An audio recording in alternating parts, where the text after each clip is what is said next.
Friends, I welcome you to my channel. Before listening to this story, I will ask you to like and subscribe. It is not difficult for you, but it is pleasant for me. And we're starting. Lance Biggs, don't look bad, but I had reasonable suspicions when a woman who was a younger version of Elizabeth Hurley named Alicia Spears started showing interest in me. Based on looks and intelligence alone, she should be with someone like Brad Pitt, George Clooney, or Tom Brady, not someone like me. It took me a while to figure out what was going on, but fortunately I did it before everything became known. But I'm getting ahead of myself. At the time I met Elizabeth Hurley's doppelganger, I was 29 years old and had been married to J.C. Biggs, née Swanson, for 4 years. Even though I was a trust fund participant, I also worked hard as an entrepreneur, running Biggs Alternatives, LLC, which I founded. It employed about 30 people and produced socially significant products. Thanks to my trust fund, I had a prenuptial agreement with JC. It contained a clause on morality and treason, which provided for severe penalties if any of us violated this clause. My finances were pretty well protected by the prenuptial agreement, as long as I didn't violate the moral code. JC is a very attractive woman. She was 28 years old when Alicia started paying attention to me. JC also works, albeit part-time, as a travel agent. She's a little more materialistic than I thought when we got married, but I liked making her happy, so I didn't complain too much about her excessive spending or her values. She was never mean, great in bed and accommodating, so that was all I really cared about. One of my main joys in life is playing tennis in competitions. I played Division III tennis in college, without scholarships, and I play pretty well for a club player. I play tennis, do weightlifting, and work out on elliptical machines in bad weather, or jog in good weather to keep fit, which is very important to me. JC doesn't play tennis, although she likes to socialize at the tennis club we are a member of. The club hosts various social events every month, has a decent restaurant, and a nice pool. However, JC never goes to the tennis court, even to watch me play in the tournaments that we seem to hold every couple of months. I play singles, doubles, and mixed doubles tournaments. My doubles tennis partner is Jay Philly, a 50-something banker who played first division, scholarship, tennis in college and, although he was much better than me in his youth, is now at about the same level as me and ranks second among male players over 40 years old into the club. My usual mixed doubles partner is Misty Granger, a 38-year-old lawyer who usually ranks fourth among women under the age of 40 in singles at the club. I am third among men under the age of 40 in singles. Misty apparently only deals with transactions as a lawyer, not participating in lawsuits. Misty is a really special person, sweet, friendly, and sparkling. She also has an amazing ass, but since I was happily married and she seemed to be, too, I never got hung up on that aspect of her personality. I met Alicia, who looks like Elizabeth Hurley, with a prominent figure, a gorgeous face, flat abs, hips, and an ass that defies description, at the tennis club to which I, JC, JJ, and Misty belong. Alicia recently joined our club. I was never sure if she was a new member or, as we call it, a regular sponsored guest. Regardless of her status, most of the times I went to the tennis club, she was there too. Alicia, who was 28 when I met her, plays tennis at almost the same level as Misty, although she has one significant drawback. I really don't know how it happened at the time, but for a reason that seemed like complete nonsense to me, Misty not only refused to participate in the tournament with me, but in the presence of Alicia, she offered to replace her as my partner. It would be awkward for everyone if I said, "No, Alicia is distracting because she's so hot. So if you can't, Misty, I'll find someone else." So I agreed, outwardly, apparently with warmth, but internally upset, because by that time Alicia had intensified her attempts to seriously play along with me. The situation became even more bizarre when Misty teamed up with Roger Turner to participate in the tournament. And no one has ever wanted to play doubles with 30-year-old Roger because he's an asshole. I was confused. Alicia wanted to devote as much time to training as I would have agreed. I do not know what Alicia did for a living, but, in fact, she was always available. Besides, she always wanted to chat after class, go to lunch, or something like that. I complained to JC that Alicia was trying to monopolize my time at the club, and also talked to her about how puzzled I was that Misty had teamed up with Roger. JC didn't seem to take me seriously. She just smiled and said, "I'm sure it's just because you're nice to everyone, and not everyone at the club treats Alicia well." Why? What problems do people have with it? I asked sincerely. Well, just between us. A lot of women are jealous of her, and she's not as nice to other women as she is to you, JC replied with a smile. How do you know that? I asked. Because I know all the gossip at the club, she laughed. Then do you know why Misty dumped me and then moved on to Roger? I have no idea about that, JC smiled. In general, when it came to Alicia, I went with the flow, but when Alicia started calling me at work, I realized that something was wrong. This was fully confirmed when, after training on a hot day, she insisted that we go to the pool to freshen up. The bikini she was wearing left no room for imagination. Fortunately, there were no children nearby. Her body would make any man's mouth water. That's when I finally decided that I needed to be proactive in order to figure out what the hell was going on. I tried to find out from Misty why she left me for Roger, but she was strangely difficult to get through to. It was only after the third round of the tournament that I cornered her. Alicia and I beat her and Roger 6-2, 6-1, and shortly after that she ran out of the club. However, I figured her out, and instead of taking a shower after the match or joining Alicia for lunch, which she begged me to go to, I caught Misty in the parking lot. I was sitting on the fender of Misty's BMW 8 Series convertible when she tried to sneak away. When she saw me, she sighed and her shoulders slumped. When I approached, she didn't smile. Misty is in great shape for her 38 years. Her face is ugly, but it is extremely interesting and sophisticated. She's the smartest person I've ever met, and she always dresses stylishly. Okay, Misty, what's the matter? I asked sternly, straightening up to my full height of 190 centimeters and looking down at her 170 centimeters figure. What you? You mean, Lance? She stuttered. That told me something. Misty is more eloquent than any woman I've ever met, so if she stuttered, she was nervous. I mean, why didn't you become my partner for a far-fetched reason, set Alicia on me, and then became the partner of that jerk from the club? It doesn't make sense. We've always had a good relationship, I said, crossing my arms over my chest. Alicia asked me to do it. She was almost begging. She said she wants to win the tournament and that she has the best chance with you, Misty replied, stuttering again. Bullshit, I replied, still crossing my arms over my chest. You could just tell her to forget about it. You didn't have to go along with her. Misty looked around furtively and then muttered, Get in my car. I got into the passenger seat. She got into the driver's seat, and then, after another furtive glance around, drove out of the parking lot. Without saying a word, she drove a couple of kilometers and then pulled into the parking lot of a community recreation center and parked in the shade. Clearly nervous, she turned to me and said, My husband Harris didn't like that my partner was a handsome young guy. He thought that we might have something going on and pressed me to find another partner. Although Misty was certainly someone I would have loved to make love to if we weren't both married. In the last 5 years, we've never even had a flirt with each other, let alone sparks flying from us. I stared at her for a full minute. She couldn't stand eye contact. Bullshit, I said. To my surprise, she began to sob softly. I always thought she was a tough nut to crack, so her tears were more than unexpected. I gently held her shoulders until she looked at me, and then put my hand on her chin, gently not letting her look away. Okay, Misty, I know this is something serious. Let me tell you first that I am the person who, as you know, is the best at keeping secrets. If you tell me the truth, I guarantee that no one will ever find out your secret from me, and I will do everything in my power to help you. Trust me. She sobbed a little more, and then wiped the tears from her face and sighed. Will you promise not to judge me? I promise, I replied. Will you promise to remain my friend? I'll be the most loyal friend you've ever had, I retorted. After taking another deep breath, she said, I do not know how Alicia found out, but there is something in my past that threatens my license to practice law. If my law firm found out about this, I would feel very bad at work, and it would also be bad for my marriage, which seems to be on the verge of breaking down right now because of some things I recently learned about Harris. This statement surprised me, but I tried not to show it when she continued.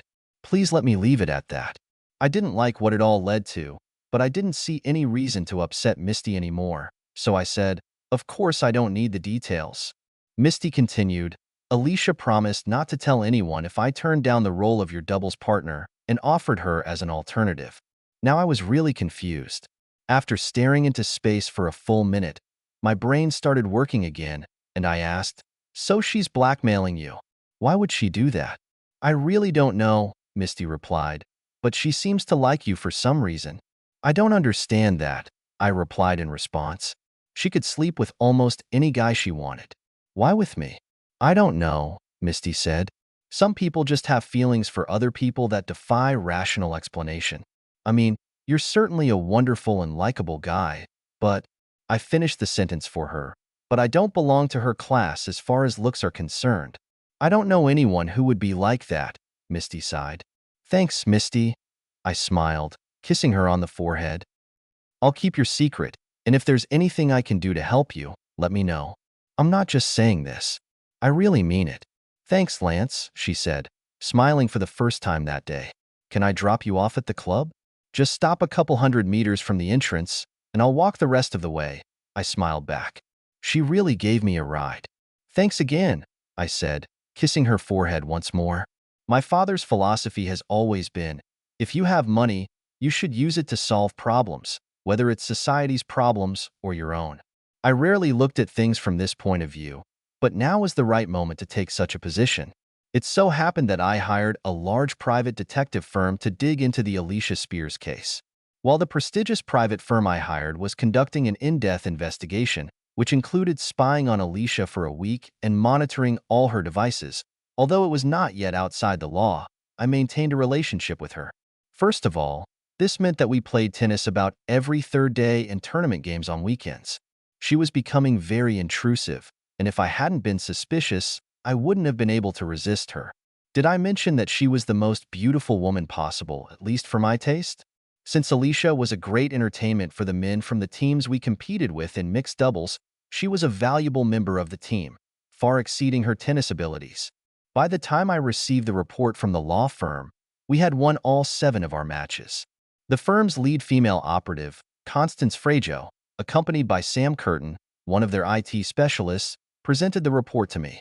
"I have a series of photos showing what Alicia Spears has been doing over the past week," Constance began, laying out about 24 photos on a table in the conference room in my office. "Perhaps you recognize some of the people she met. One woman, whom we could not identify, she met 3 times," Constance continued, pointing to several photos in the top row of printouts. "And with some unknown guy 3 times too, including once with an unknown woman," she continued, pointing to the photos in the bottom row. When I looked at these photos carefully, everything began to clear up. The woman in question was none other than my dear wife JC, poorly disguised. The man was John Davis, my employee in charge of IT equipment at Biggs Alternatives, LLC, without disguise. Now there were many ways to deal with it. For me, the first thing was to aggressively confront everyone involved in this. I don't need to go into other ways, as I take responsibility for myself. The only question was who to confront first. I thought John was the weak link, so he was first on the agenda. The rest of the detective firm's report was also revealing. They had heard enough conversations and looked through enough documents so that they had a good version that confirmed what I now expected, which was also confirmed by what they were able to find out about Alicia's past. I allowed their IT specialist Sam to bug JC's phone. I paid the bills for that, and I also asked him, or an expert he recommended, to evaluate my company's entire IT system. When Andy, the expert Sam recommended, showed up at my office the next morning, I introduced him to John and told him that he was a representative of a client with whom we would have a lot of business relations, so he should devote the whole morning to bringing him up to date on all our systems. John looked a little hurt, but I didn't care. He would have been more than busy by the end of the day. After lunch, I met with Andy, and he told me that he and another of his colleagues, with the help of our most experienced IT employee besides John, can conduct a complete analysis of our system in 48 hours. I wrote him a check and told him to work. As soon as Andy left my office, I called John. He still looked a little upset about the assignment I gave him this morning, so I decided to punch him between the eyes. After I pretended to lock the door so he couldn't open it and escape, I got down to business. "First of all, John, give me the keys to your office, the pass cards, the mobile phone, and all the other accessories of the company," I said, holding out my hand. He started to protest, But my look silenced him, and he obeyed. Secondly, Andy, the guy you talked to today is an IT expert whom I hired to fully inspect and rebuild our system. There's no way you're going to work while he and his colleague are doing this, okay? John nodded his head in embarrassment. Third, John, I'm going to find out what the hell is going on with you in the next hour. How you behave in the next hour most likely depends on whether you stay here at work, whether you get blacklisted in the state, whether you go to jail, whether your marriage falls apart, or I beat the shit out of you. John's irritation quickly left him and was replaced by an unhappy one with a look and a sweaty forehead. I threw him the first photo of him and Alicia. How the hell do you know this woman? Well, he began to stutter, before something seemed to click in his head and he said, I just ran into her at a restaurant last week. I really don't know her, except that her name is Alicia. Wrong. I shouted and hit him on the back of the head, not too hard, but not gently either. Then I threw the second photo into his lap. This was taken on another day last week, and I have more, I said with a devilish grin, holding several other photos in my hand that he couldn't see. Now start telling the truth. John almost burst into tears and then deflated when I showed him a photo of him, JC, and Alicia together. Then he almost blurted out what was probably true. He began it with the words, I couldn't help myself, Lance. Alicia is so beautiful that I just couldn't resist her. You know, I have 2 little kids, he blurted out before bursting into tears again. I just stood over him with my arms crossed, with the digital tape recorder on, while he continued his story for the next 45 minutes or so. The bottom line was that JC hired Alicia, and John was tasked with finding out all the financial information Big's alternatives, LLC had, and installing a program that, if activated, could transfer control to anyone with the correct password. Since most of my personal financial files were also in the system, John was tasked with finding a way to access them so that they could be taken over, so that most of my financial assets would be at risk. I grabbed John by the throat, squeezing him hard enough that he realized that I could crush his larynx by pressing a little harder, and then brought my nose a couple of centimeters closer to his nose and said, You're suspended for a week. Get the hell out and don't come back. You don't have to tell anyone about our conversation. If JC or Alicia contact you, pretend to be ill, and even go to a private hospital to get checked out if necessary, but don't meet with them or discuss anything with them. Understood? Since he couldn't speak because of the pressure of my thumb on his throat, he nodded in agreement. I let him go and, opening the door, said, I'll pay you for next week anyway, and we'll figure out what happens next. Now remember what I said and get out, I growled. I couldn't resist kicking him in the ass, which caused him to crash into the wall of the corridor as he was leaving.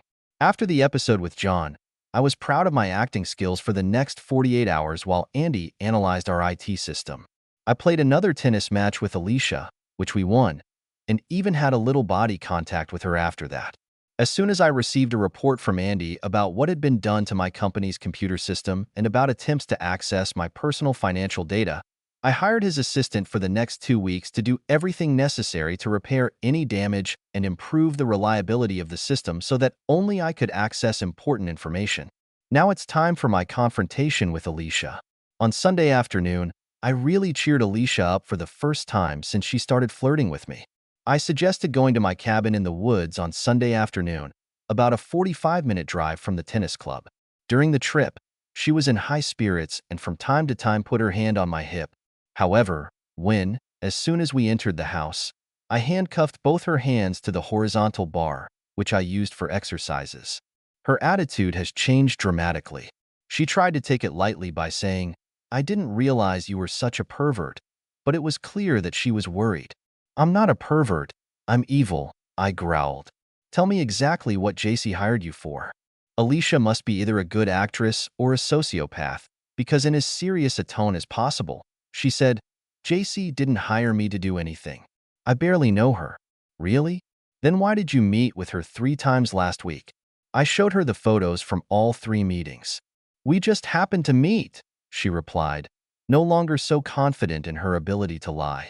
Why was John, my former head of the information technology department, present at one of the meetings? I continued, shoving a photo of him and JC in her face. I was just introduced to him, and he left. I don't know anything about him. You didn't find out anything about him, Even when you made love to him and then blackmailed him? I asked, pretending to be shocked. Uh, well, don't. Alicia began to stutter, previously calm. I interrupted her. You're not leaving here until you tell me the truth. I'm going to chain you to the wall by your feet, tape your mouth shut, and leave you for an hour. When I get back, you better start talking, otherwise I'll leave you like this for the night, and then for as long as it takes to achieve my goals. When I started shackling her legs, she asked, "Can I at least go to the bathroom first?" Without interrupting my lesson, I said, "No, urinate this way or put it in your underpants." When I started to tape her mouth shut, she said, "Okay," but I didn't let her finish and sealed her mouth tightly. "I want to make sure you're ready to tell the truth, so save it for when I get back in an hour," I growled. She started making muffled noises and pulled on the handcuffs, but I didn't pay attention to her. I just left. When I returned an hour and 5 minutes later, she was crying. I took the tape off her mouth. Please let me go to the bathroom. I swear I'll tell you the truth," she sobbed. I freed her, leaving only the handcuff on her left wrist, and fastened the other half to my right wrist and took her to the toilet. "Can't I be alone?" She whimpered. "No," I snapped. She really needed to take a shit. I learned something that day. Even a beautiful girl like Alicia can have stinky shit. After I handcuffed her to the crossbar again, Alicia told me everything. In front of the camera. In fact, there were two of them, one straight, the other in profile. As I already suspected by then, JC hired her to seduce John and me so she could get the most money from the divorce and make sure I couldn't hide any assets, and also threatened to destroy my financial system if I didn't act decisively. Although I expected this, I was very sad. I thought JC really loved me. When I asked Alicia about JC's motivation, she had no answer other than her greed. Releasing Alicia, I said, "You know that you can be prosecuted for blackmail and conspiracy to commit fraud, don't you?" She nodded her head listlessly. "How much did JC pay you?" $50,000 so far, she sighed. I was surprised how JC was able to hide these expenses from me. Anyway, I continued, "How much more does she owe you?" $10,000 plus. If she succeeds, another $100,000. Well, she won't be successful anyway. We're going to my office now, and you're going to describe in detail all the payments that JC transferred to you in an affidavit. I'll write you a check for the remaining $10,000 and you'll leave town. Do you understand? I have to vacate my apartment," she began, but I interrupted her. "Take with you everything you need for a week. Give me the address where to send your things, and I will arrange for them to be sent to you." She was surprised by this. After we completed the affidavit, I took her to her house. When she got out of my car, she smiled and said, "Now that it's all settled, would you like to make love goodbye?" I stared at her as if she had three heads. Her smile turned to displeasure before I said, "No, thanks. Make sure you don't do anything that would cause me to report you to the police." She got out of the car and walked away smoothly. Immediately after I dropped Alicia off, I drove home. JC was driving up at the same time. With a puzzled expression on her face, she said, "I thought you'd be out until late tonight." "You made a mistake," I growled. "What an attitude," she began before I interrupted her. "Your accomplices, John and Alicia, have abandoned you. Take what you need for a week and get the hell out. I'll arrange for you to be served tomorrow or Tuesday," I growled, holding my nose a couple of centimeters away from hers. After the initial shock, she seemed to gather her courage and squeaked, "I live here too." "You can't." "Yes, I can. The trust, of which I am the sole trustee, owns this house, as you admitted when you signed the prenup and we moved in. I'm kicking you out. You have 1 hour, and then I'll call the police," I snapped. JC left my house and my life within 59 minutes. On Tuesday, she received a notification, and the terms of the divorce set out in the prenuptial agreement were included in the divorce papers. I would have let things run their course without blaming her further if she hadn't done something terrible. Alicia and I lost the last 2 games of the tournament, but since we were 8-0 before that, we still took second place. One Saturday morning, after the tournament ended, I saw Misty coming out of the clubhouse with a gym bag and 4 tennis rackets, with a displeased expression on her face. I stopped her. "What's going on, Misty?" There were tears in her eyes when she said, "JC obviously thought that because you and I were friends, She might hurt you by revealing my secret. Even though I did what Alicia said, I've been fired and I can't pay my dues for the next 6 months, especially since Harris and I broke up because of some criminal acts he committed. Now my life is over. I was furious. Misty saw the steam coming out of my ears. Are you okay, Lance? What is it? She asked with genuine concern in her voice. Put your stuff back in the locker, Misty, and then come with me to the office. But, she began. No buts. Do as I say, I continued, and then gently took her hand and led her back into the clubhouse. She uttered a few more words of protest, but she saw from the look in my eyes that resistance was useless. I waited for her at the women's locker room while she returned her stag, took her hand and walked with her to the office. Although she usually wasn't there on weekends, the head of the club, Nancy Gregg, was there. Hi, Nancy, I said, shaking her hand. It looks like there was some kind of confusion with Misty's account. In the meantime, transfer her contributions for the next 6 months from my credit card. And over the next few weeks, we'll sort everything out, I said, handing her my credit card. There's a mixed doubles tournament at the Westover Club next month, and I need my old partner. I smiled as an explanation. Nancy called her assistant, who was handling the transaction. I could see that Misty still wanted to protest, but at the same time didn't want to do it.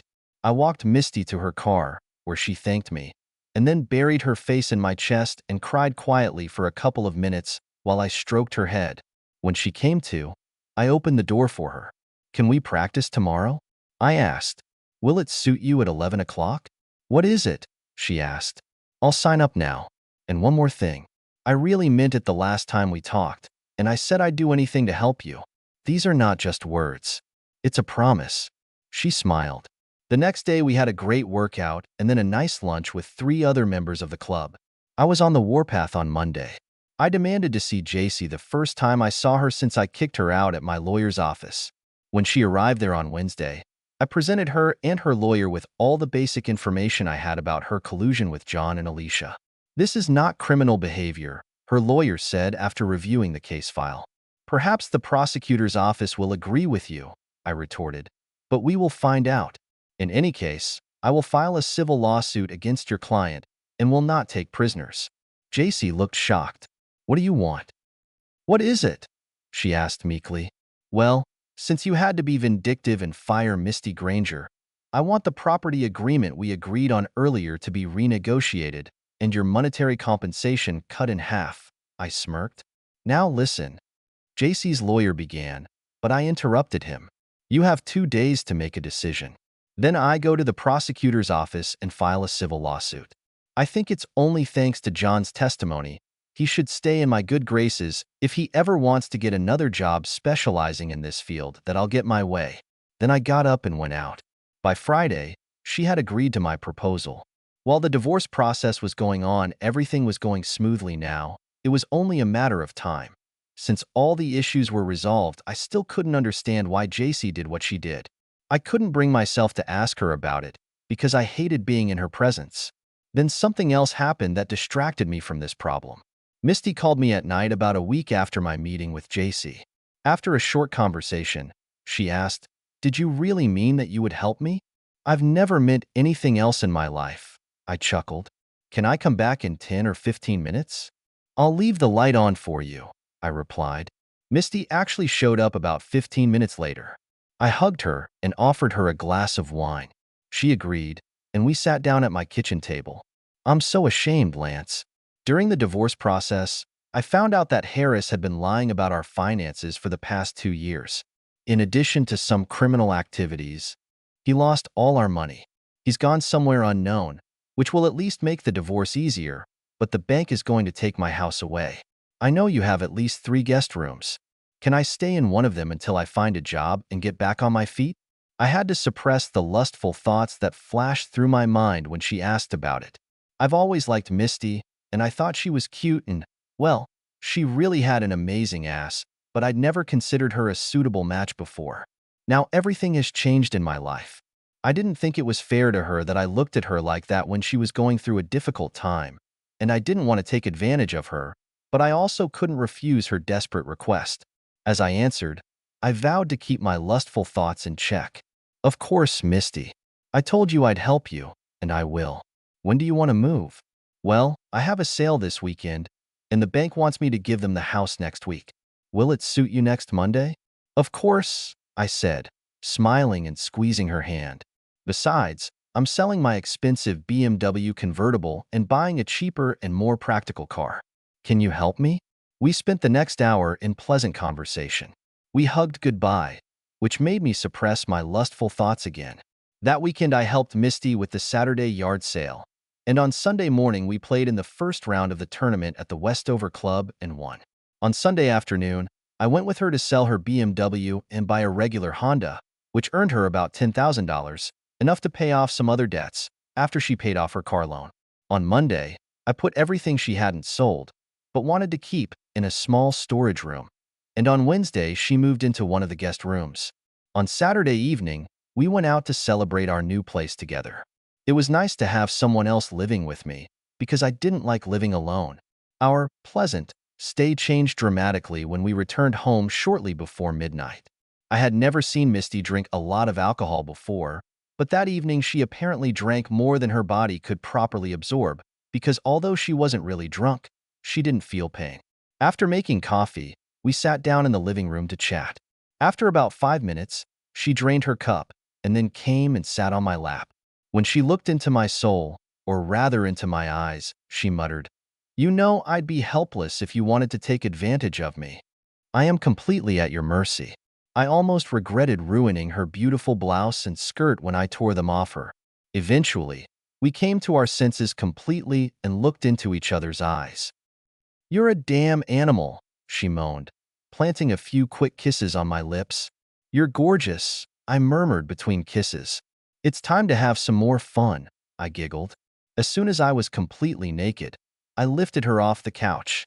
The ease with which I picked it up told me that adrenaline was running through my veins like the Amazon River after a downpour. I was climbing the stairs 2 at a time, and she was clinging tightly to my neck. After I threw Misty on the bed, I took 2 ties from a hanger in the closet and tied her hands to the headboard. "Please don't tie me up and do your own thing to me," she repeated, reminding me of Brother Rabbit's moans. "Please don't throw me into the briar patch."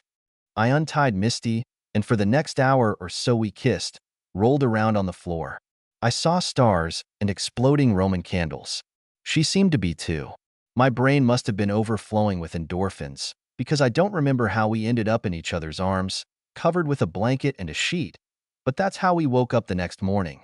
When we looked into each other's eyes, ignoring our mutually disgusting breathing, I said, "It was the most beautiful thing I've ever experienced in my life."